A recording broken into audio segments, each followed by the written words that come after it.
our Real Talk with Janet Todd, and we're talking about communicating on your client's level. How are you? I'm good. Thank you so much for sitting down with me. I appreciate it. Okay, so tell us a little bit about what you did before real estate. I worked for 25 years for Entergy, or previously GSU, and I was an energy cost analyst. I can't even say it now. But I did a lot of computer work where we took all the different costs of fuels every month and put them into a real long spreadsheet, and I figured out how much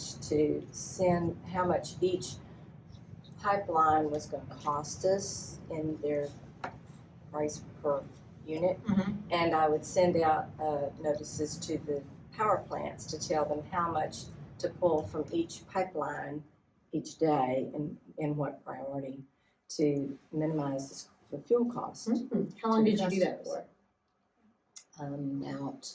I think I did that job about 10 years, and for about 5 years I was doing something else in that department, and before that I was an executive secretary to the division vice president.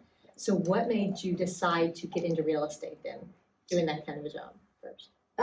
Real estate was always in the back of my mind, I think, because my dad was in the construction business, and I was around that kind of work all the time as a young person, and so I always thought it would be a kick to do, but I never felt, I guess, the security that I needed to go forward with that, because basically whenever I made the move to real estate, I just was forced to make a choice.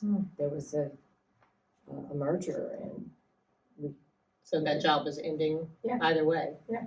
Awesome. So you thought, okay, go ahead and dive in, now or never type of thing? Yeah. Well, actually, we heard 3 years before the merger happened between Entergy and GSU that they started weeding out and sending people away to other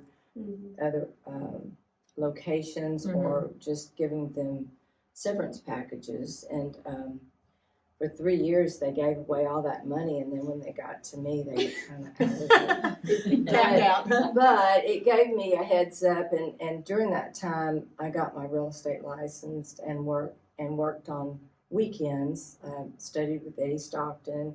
He was my first broker for a very short time. Then I went to Coldwell Banker, and when I actually got my severance package and left Entergy, Remax hollered at me and said, "Hey, come on." That's So awesome.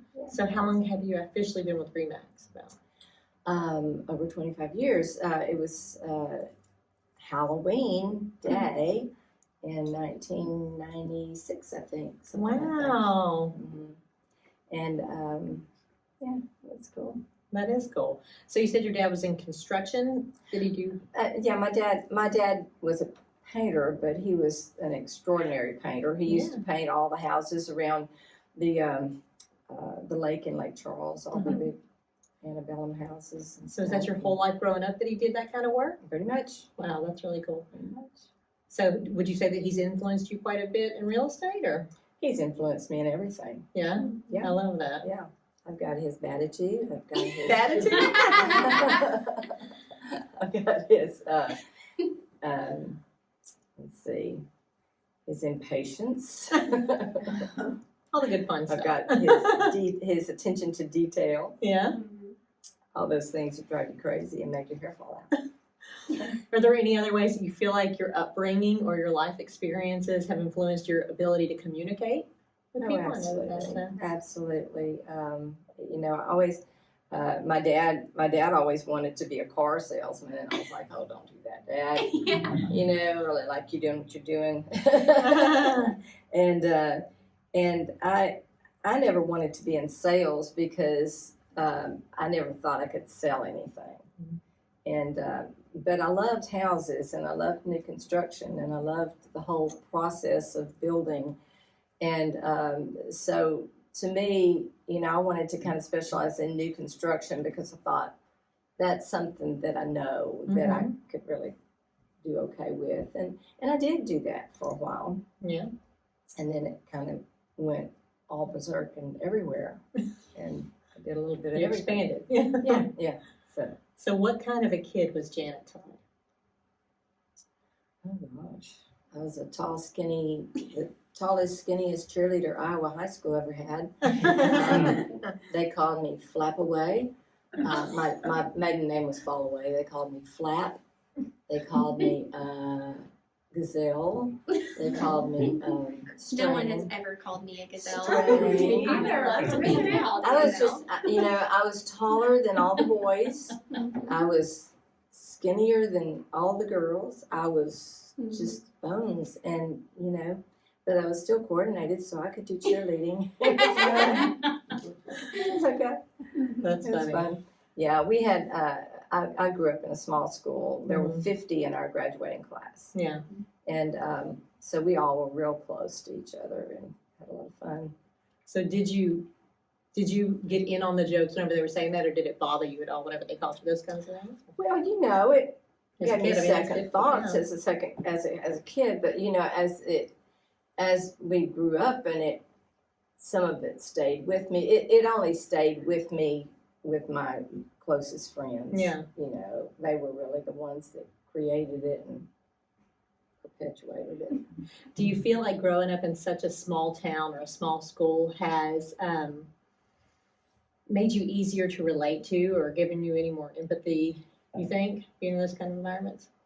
I think it kind of makes you think on a smaller scale when it comes to, and so I could relate real well to neighborhoods and to groups of people pretty well, and I felt like, all these people were from Louisiana. They were all Cajuns, and we had 3 black people in our class, and all 3 of them became doctors. That's awesome. We embraced all of them. They embraced us. We're all still real good friends. It was a great environment to learn about people and just to be, to be kind to each other and to have their interests at heart. Yeah, that's awesome. So how would you describe good, effective communication, especially when it pertains to real estate?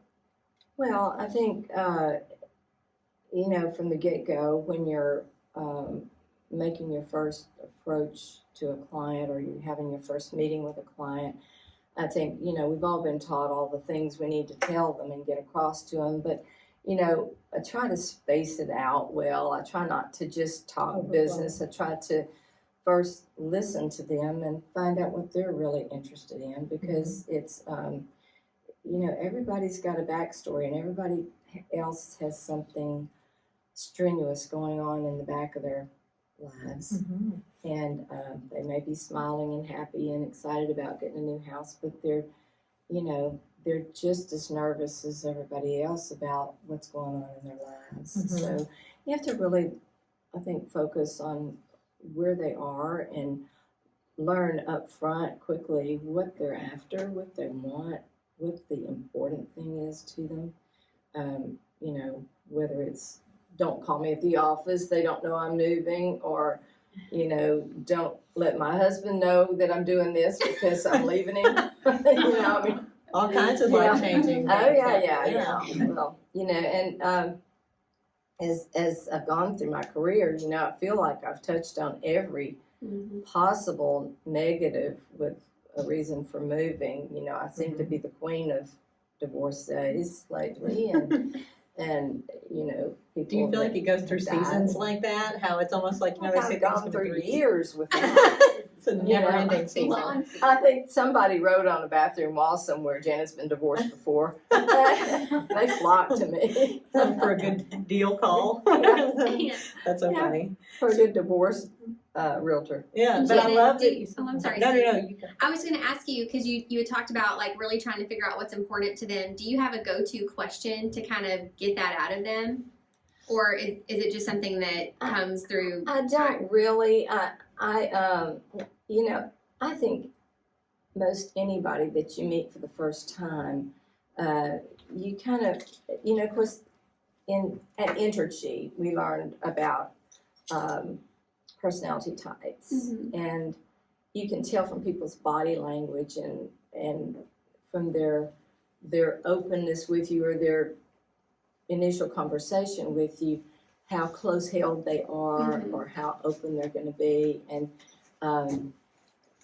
I think you just got to, the biggest thing for me to learn in this business was to shut up and listen to them. Yeah. Because, I've gotten through all these classes and I know what to say and I've got all this stuff I need to get across to them and hurry up and listen to me.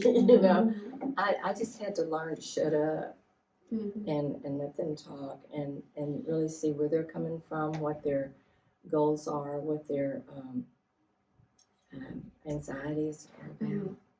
I love that, and I love that you keep stressing and saying that about listening, but that's one of the things that Beth had taught me early on, and a lot of it was nerves and wanting to fill any moment of silence, and it was like, say what you need to say, and then keep your mouth shut. You know what I mean? It was like, it is, and it's okay. real, It does work. real hard as a realtor to learn to be a little bit silent. Yeah. But, the older I get, the more I wish I'd done that a lot sooner. Yeah, That's funny. Just, have that little poker face.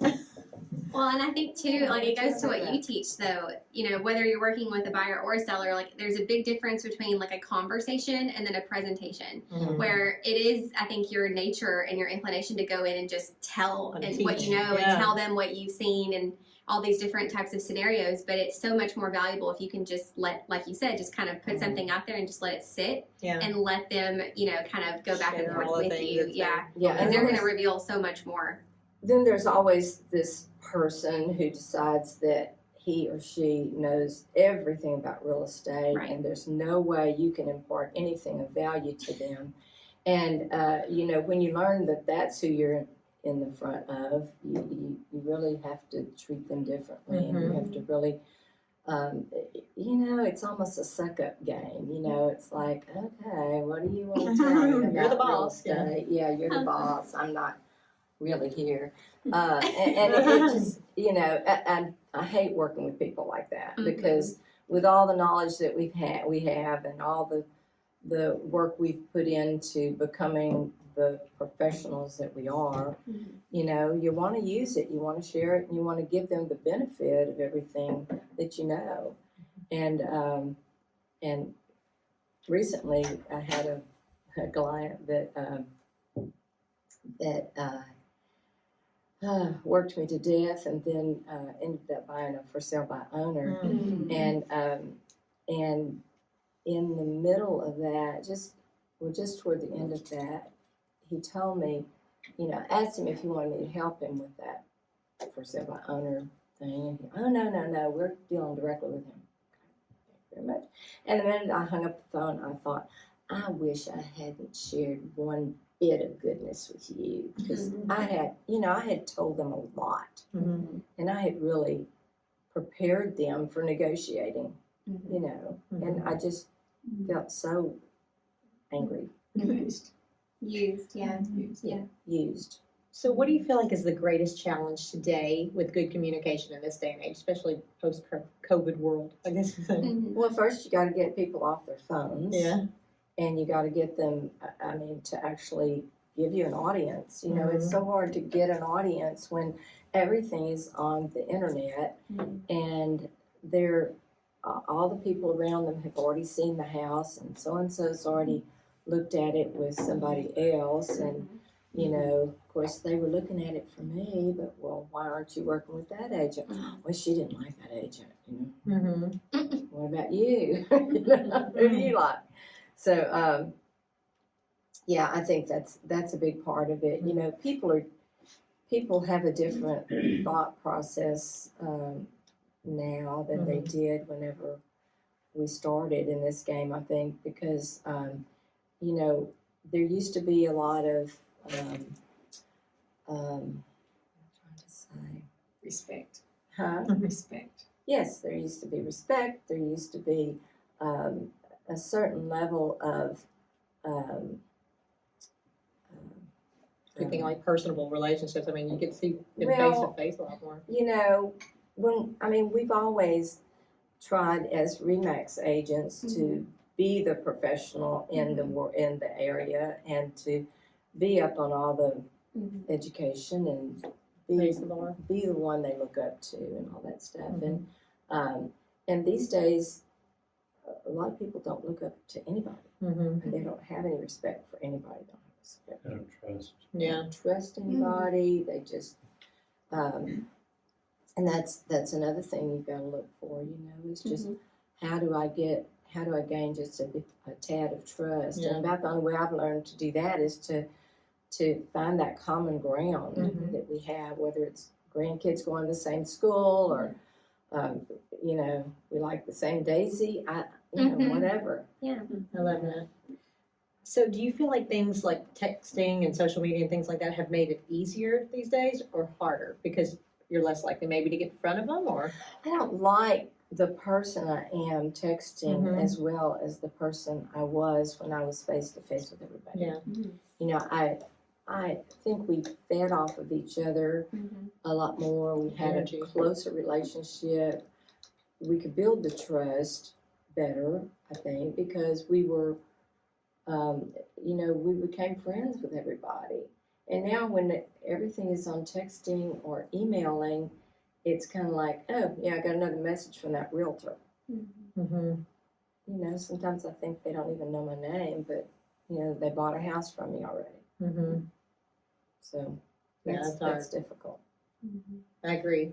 Has there ever been a time during a deal that you felt like you and your client were on the same page, and then to come to find out later in the deal that they were shaking their head, they were agreeing with me, but they missed everything we were saying. There was totally a miscommunication, and I didn't realize it. It really stuck with you, because I feel like I've gone through that. I think we probably all have it sometime that you're like, I told you exactly this. You were shaking your Well, head. I think they're like I am when I bought my first house. You know, I went through all that paperwork and signed at the title company, and I walked around like, Yeah. what did I just do? You know, and I know there's a lot of Information overload, you think? Or? yeah, but there's a lot to think about, and the more we can give them and you know get explained verbally to them up front, the better off we are, because then they don't have all those fears. But you know, there's this mentality that I've got, oh, she sent me the contract, I'll read it,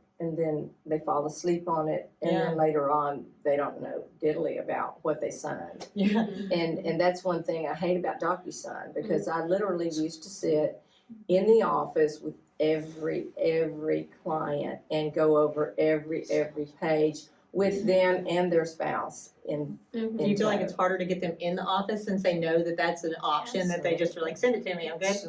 Absolutely. It is very hard. Very hard. So do you feel like written communication is as important as verbal communication?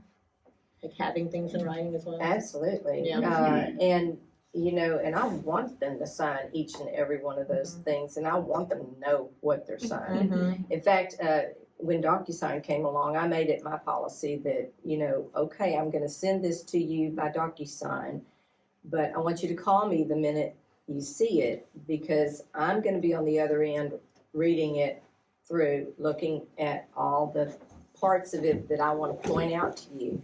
And it'll take me maybe 30 minutes. It'll take you 2 hours to read the whole thing. So we can do this quickly if you'll just call me and let me go over the contract and listen. Yeah. But, you know, 9 times out of 10, they're just, flip, flip, flip, I'm through. Okay. Do you have any piece of advice for the newer agents on how to maybe try to avoid some of those miscommunication opportunities? Well, I just think, you know, along the way, before you write a contract for them, before you get into all the DocuSign stuff, just tell them how important it is, and tell them how you work as an agent, and how you know you hired me as your professional to help you with this project that you're into here. And I said, Trust me to do and so. I tell them, I've got 25 years of experience that is yours for free, available to you to answer any question you have. But, you know, let me go through your documents with you initially so you'll at least have a basis of what to ask questions about, because you won't know what questions to ask if I don't. So as somebody who has that much experience, I'm sure you've worked with every different age bracket that is in purchasing. Do you find that you need to communicate with the different age brackets differently? Absolutely, yes. I mean, the younger people now all want to do everything by texting and everything by emailing. Some of the older people don't even use a computer, Mm-hmm. you know. So yes, you definitely have to work through their technology level Mm-hmm. and their understanding level as far as whether they've bought a house before, whether they've rented all their life, whether they're, Mm-hmm. you know, a little old grandma who doesn't even do her bills anymore. Mm-hmm. You know, you got to be versatile.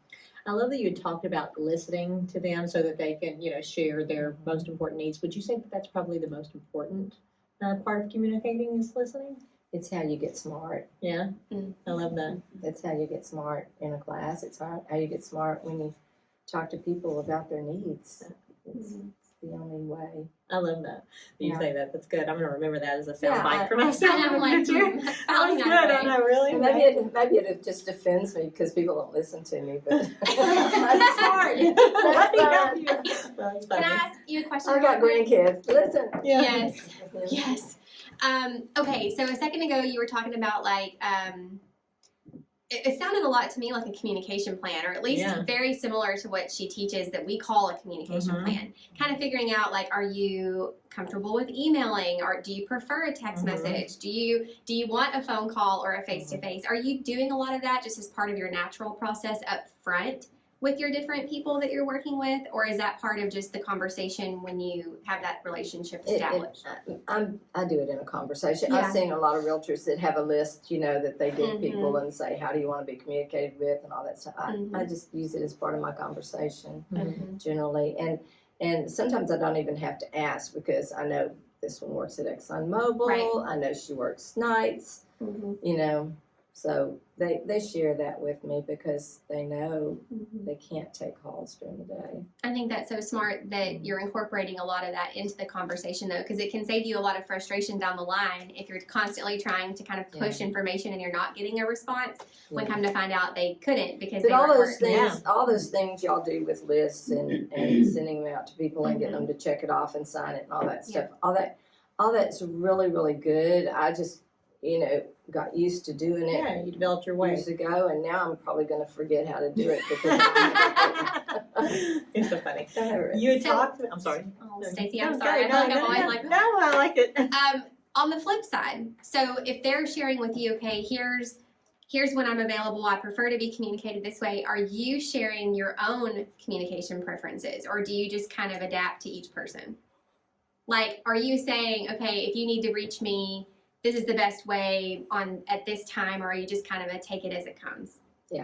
Well, I usually kind of take it as it comes until I see Mm-hmm. that this is a person that only wants to talk after 10 o'clock at night. Yes.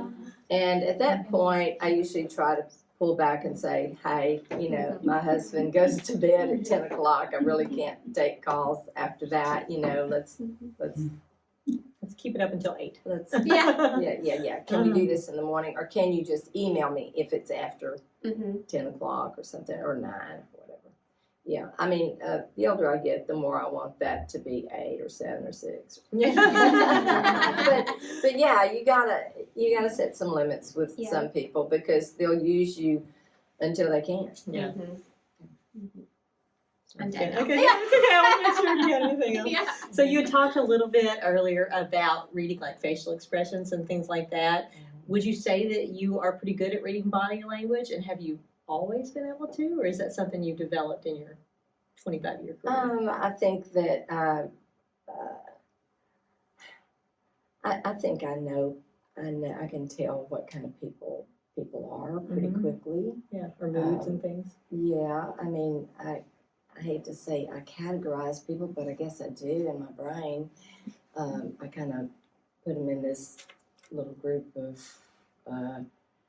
yeah, she won't stop talking, so I'm gonna have to make sure I have an hour free when I call her. And this one, you know, she's real quick and dirty and wants texting, and yeah, you know, I just Yeah. you know. But reading faces, you know, has always been interesting for me because, like I said, I did take some of those classes back at Entergy years ago where, you know, they gave us personalysis things to go through and all that stuff, and they talked about body language and how, you know, people that are sitting around like this are real open, and people that are sitting like that are just real Closed off. closed down, you know, body language and all that kind of stuff. But you know, generally, if they talk nice to me, I'm okay. Yeah. You mentioned about trying to find that connection a lot of times with them. Is there anything specifically that you do to build rapport, or any kind of like topics that you keep in mind? Maybe if they're not a talker, that's, you know, open and leading with it. Well, How to kind I of. think that you know, I can always talk too much. I can always talk too much. It's pulling back that's hard for me. But I think there's not a person in this room who isn't a good talker and Yeah. can't fill the void of that empty space when conversation gets dead. It's difficult when you've got a person who likes silence. Mm-hmm. You know, and I've run into a few like that, and I've, you know, and you can't put thoughts in their head, or they get a little, well, I don't know about that. You know, they just, I've had a few that I just wanted to shoot. So when they are silent, do you feel like I've been watching Yellowstone. You've been watching Yellowstone. I've been watching Yellowstone. Yeah, take him to the train station. Take Yeah, the train exactly. station, yeah. Man, when they are we have our silent? ways, huh? You're so funny. When they are more silent, are there any specific things that you're like, okay, this is a safe topic to bring up to try to, you know, get them to open up, like you said, grandkids or kids? Oh, and yeah, things yeah. like that, I mean, or- this one guy, I asked him, when would his wife be available to Or would you prefer I talk to her or to you? You know, he was like, oh no, I want you to talk to her. You know, That's until a big issue came up, and then he said, wait, I want you to talk to me. Did it make it easier once you started talking to her then, since she was working communicative? This particular couple was a nightmare. They That's were so just, funny. you know, Oh, both of them. she just wanted, you know, they went to the house they were buying and spent 2 to 3 hours on each showing. And the owners were home. So it was pretty stressful. What do you feel like is the biggest lesson that you've learned towards communication in your career? No way.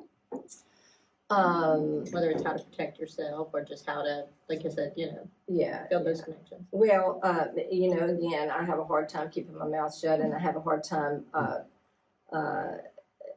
not being sweet. I mean, I know there are times in this business where I need to be firmer than I am, Mm-hmm. you know, and you know, I don't like it, and I know none of us like it when someone else takes the reins from us in a transaction. I mean, that's just a very uncomfortable situation because we want to direct the traffic and we want to, but you know, as I do, there are personalities out there that just don't go there. They just don't go there. So Have you always been either an individual or team leader, or were you ever on another team? I was never on another team. I had assistants. I had several assistants over the years, but Dale is my first team in a box. Okay, awesome. Well, who has been your greatest influence in real estate? Oh, there's one. Yeah. I mean, you know, you know, when I came here, what was I, number 15? You were 14? Or you were 13, Dana was 14, I was 15. Did y'all all come together pretty much at the same time, or? Dan, pretty Dana, Close to it. Dana, Ann, and I came, and then Jen came like maybe 2 months later. Yeah. Fun. So, Was it a big change once you came to Remix from wherever else you had been all those places?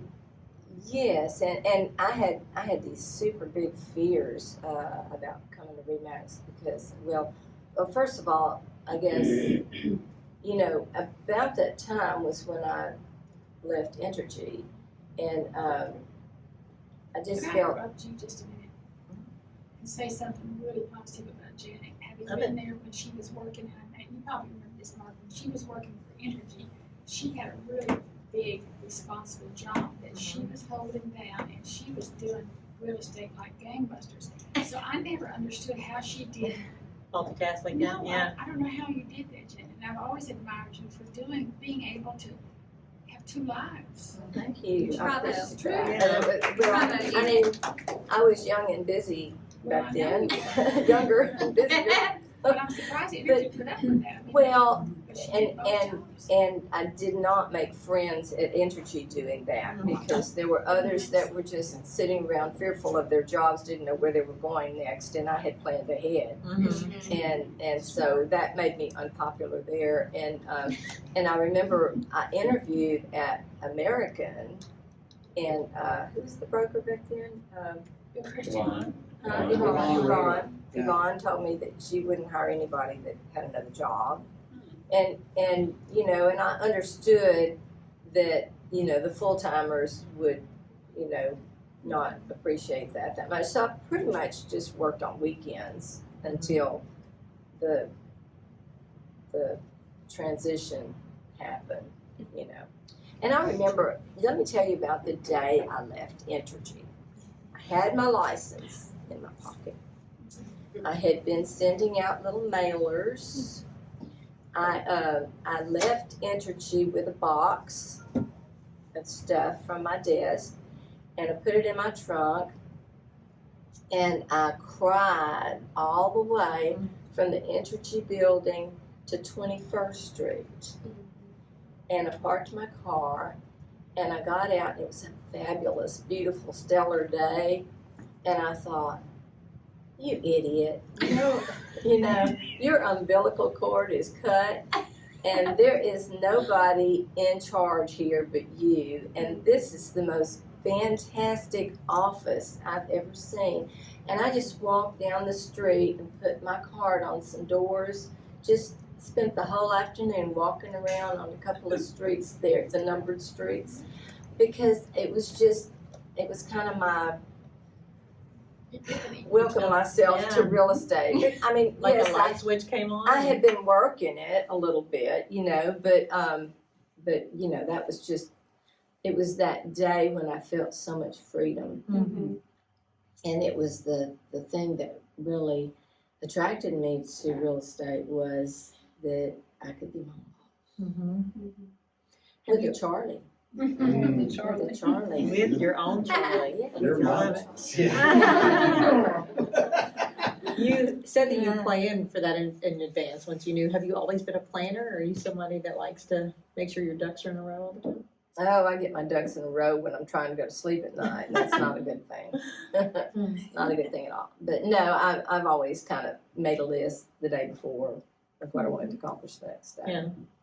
Is that something since you were young, or did somebody influence you into that? I don't know. That happened somewhere during Entergy, I think. Well, we've talked a lot about several different of your strengths, like being a planner. Yeah, but what would you say is your greatest strength when it comes to communicating? I don't know. I think that I can keep a level head even when I'm flustered, and I don't. You know, they might hear shakiness in my voice or something, but I generally stay peaceful and try to calm people down. I've always been a peacemaker. You know, I was I don't know. I was married to an A-type personality and then to an engineer, Yeah, I did a lot of peacemaking over the years, and so I think that was my gift from going through those experiences. You know, God puts us where we need to be to learn what we need to learn, I guess. Yeah. And you know, I learned years ago that it's important to work with all those types of personalities and know those kind of personalities, know who these people are when you're doing deals with them, because you don't want to get blindsided by their detailed nature. You should know that right up front. Well, If real he's an estate- engineer, you can assume. Yeah. You know, if he's a doctor, you can assume. You know, if they are high level professionals, you know that you're going to have to kowtow to them a little bit and give them a little extra attention, because they feel like they deserve it, for one, and they need it because of their schedules or because of their type of work. Well, you know, there's a fine line between sucking up and providing service. It's called 500,000. You get on up there, you tolerate a little bit more, you know, when you're way down there, you're kind of like. And it is, I mean, for 200,000, you don't get to be mean to me. So is there maybe a communication skill that you are either still working on or would like to grow in? God's not finished with me. I have a lot to learn. So where is one area that you feel like you could still grow in? I always like to ask that. In communication. Or anything in real estate, but yeah, communication ideally. I don't know. I just need to keep learning and staying fresh on everything and focusing on that as much as I can. I know that, you know, I'm easily pulled away from, you know, when I have a major deal that I'm working on, or somebody that is highly demanding, and you know, I still take care of everybody, but when I have one that is taking a ton of my time, you know, I try real hard to make sure that I'm giving equal time over here, even though this is the big dog and this is the little dog. I still care about the little dogs, and the little dogs are nicer a lot of times, but not always. A lot of times the little guys are you know, the whole money thing is so much more important to them that they are more fearful and they're more defensive than the big guys. So what is one piece of advice that 25 years in, Janet Todd would give rookie Janet Todd if she could? Learn to deal with stress. Learn to deal with stress early. Yeah. And anxiety and sleeping and you know, figure it out. Figure out how to listen to spa music early on in your career, or soak in a bathtub until you're drowning, whatever it takes. Just get relaxed, and get relaxed early enough in the evening that you can sleep when you go to bed. Are those the main ways that you deal with stress, or is there any other way that you help yourself to deal with it more effectively? I watch TV with my husband sometimes, and sometimes that stresses me out. No, I mean, he tells me repeatedly, he says, Janet, you know, every time you stay up late working at your desk, he said, you have a hard time turning it off, and you have a hard time relaxing into sleeping good. You know, he said, I see you tossing and turning. I know you got things on your mind, you know, and that's true. And you know, as a realtor, you just want to be there for everybody, and you can't be there for everybody if you can't do what you need for yourself. Don't let your cup run empty.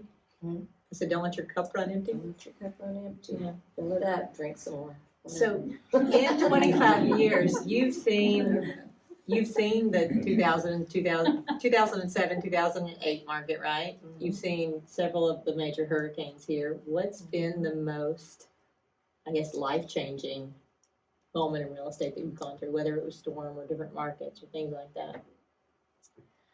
I guess Hurricane Harvey was the worst because it was so widespread. But every hurricane has been troublesome, and you know, Hurricane Rita damaged my daddy's house in Lake Charles, and I had to travel back and forth for almost a year getting his house rebuilt and taking care of him at the same time when he was on dialysis and all that stuff.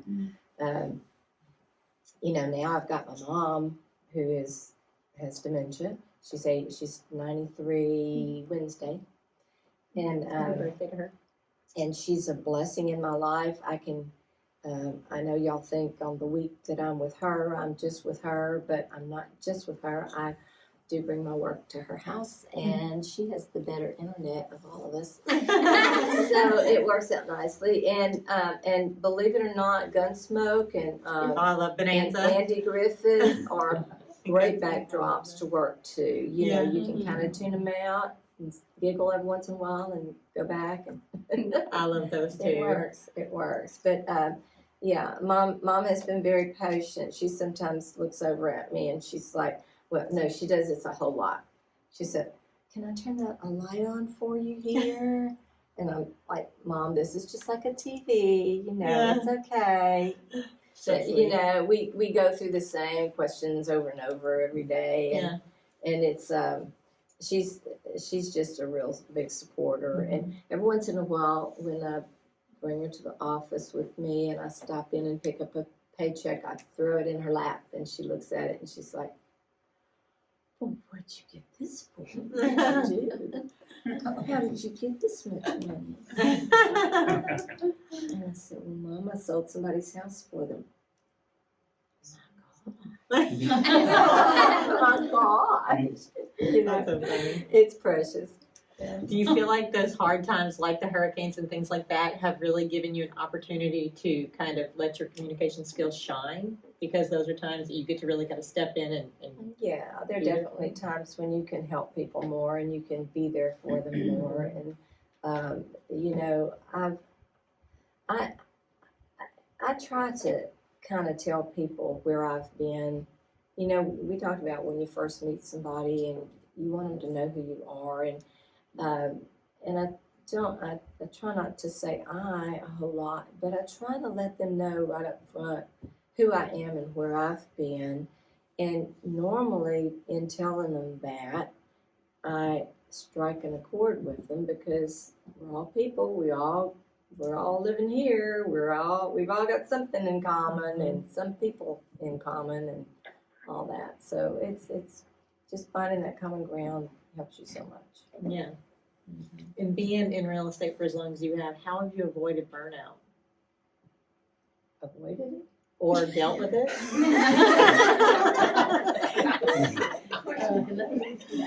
See these brown colors I'm wearing? It's kind of like burnout. Okay, so It's a fashion choice. yeah, I'm an organization freak. At home, I've got to have my desk clean. I've got to have at least everything but one pile filed away. I've got to have things in order. I can't stand going to bed with a dirty kitchen with every. You know, I'm methodical. I go through. I put the pillows where they belong in the den. I put I make sure the dishes are on the dishwasher. I go, and Wayne has gotten kind of like me, and I love that about him. He wasn't so much that way when we first married 5 years ago. We're having an anniversary next week. And so he's kind of gotten like me, and he started really taking care of cleaning up the kitchen. If I cook, he cleans up the kitchen. He's always vacuuming because I don't vacuum, my back hurts. So we have split our little routine around, and we've got it to where we work together on everything in the yard, the Mhm. flowers and all that stuff. We love being outside, and we love traveling, and it's just, something that I've got to have a fairly clean slate in front of me, or I'm not sleeping well. Are you that methodical with your paperwork and your transactions and stuff as well? I keep feeling like, I'm sorry. I drive myself crazy. Yeah. Yeah. And that report we get from Charlie after tax season, oh my God. I have to match every number to my numbers before I can hand it to my accountant. I'm just that way. It drives me crazy. You said you like traveling. Where's your favorite place to travel? I like Orange Beach, and we go to Montana fairly often. We've got a grandbaby there now that's 8 months, and we've got another grandbaby in West Orange that's 2 years old. Mm-hmm. And then, of course, I have my 3. But, yeah. What is Janet Todd looking forward the most to the next year? I don't know. Just kicking butt on a lot of big deals and few little ones. I love it. I know. But I was looking at my numbers the other day, and I think I told Wayne, I said, I remember a couple of years ago that I had a goal of trying to improve my average price per unit, and I said that to my mind. I said that in my mind, and then I think you said something about that the other day. Even if you don't set goals on paper, if you think them and you automatically get them imprinted in your head. Well, that's kind of happened with me, because I looked at my chart yesterday or day before, and I was like way up above what I used to be, and I was like, hey. Yeah. You're like, I'm manifesting Maybe this. I did it, or maybe COVID did it. I don't know, but something did it. I love it. It's better. That's really cool. Yeah. Well, does anybody else have any questions before we wrap things up? I have one. Yeah. Aside that most people don't know about Janet, if she had a singing career. I was gonna. Oh, Janet Todd. What are you gonna withheld sing from for us me. again? Did she say cabaret? No. I just said In my younger years, I sang a lot. I had a trio in Lake Charles whenever I was, let's see, I guess we started when I was about 18 until I was about 26, something like that. And then when I got married, I moved to Beaumont, and we kind of broke up our little trio. But we just did, What was the name of the trio? progressive country kind of stuff. It was called 3 Acre Wood. There were 3 of us, and we all played wood instruments, and it was all right. What is the wood instrument that Janet Todd plays? Acoustic guitar. I love it. I'm so jealous. And what were the other 2 instruments in the band? One was a bass, and the other was another acoustic guitar. But the other acoustic guitar player played lead, and I played rhythm or picking. That's cool. I'm really glad that you brought that up. I want to hear you one day. Uh, Do you have a tape? huh? Do you have a tape or anything? I don't know. I don't think so. It's hidden. She sang. She sang at a Christmas party we had at our house. And Really? Andy Hemmings played guitar. And she played the karaoke. Do you have a video? No. No, and we did karaoke. Yeah, we used to do karaoke when we were small groups, and we had little house parties. Janet, what is your karaoke song of choice? Do you have a go-to? I don't anymore. I mean, I don't remember what that was I sang that night. It was a Faith Hill song Yeah, it's great. that I love that. I have an alto voice, and so I can't just sing with everything on the radio. And when I married Wayne, he's a musician, and I thought, well, I can get him to change all these songs that I used to sing to the chord that'll fit my voice. And no, he's busy. He's busy learning his own stuff. And she comes alive when she sings too. Really? Okay, y'all are teasing me. I really want to. Well, I love that. And We I need love to that do you that are a again. lady of many talents. That's so cool to hear all about all of them. Oh, I don't have many. I just have a few. Okay. Everybody has a few, and God blesses us with a little here and a little there. And Well, I've learned, You I've know, loved getting to hear about your little I today just bought a too. piano so that my grandkids will get into music a little bit because they don't seem to be interested in the guitar. Yeah, I And, love the piano too. and so far, and it's amazing. You can take any instrument, any song, anything you want to do. It's all online now. Used to when I played music back in the day, I had to listen to that record over and over and over on the radio or on the, and figure out the words to it. Now it's all there. Yeah. It's all there. In fact, you can Google any song and ask to watch somebody play it, and they have tutorials on how to play that song. Yeah. Every song. It's amazing. Mhm. But, so I tell Wayne he's cheating, that's how he's so good. And I just, You did it the I hard did way. it the old fashioned. Yeah, that's so funny. But I was singing, I was not a professionally taught musician. I was singing by ear. Well, I love that. I think it's awesome. Well, Janet, thank you so much for sitting with me today and Thank answering all these you. questions. I appreciate you so much. That's fine. Yeah, thank y'all, everybody, for coming and for listening to this. I really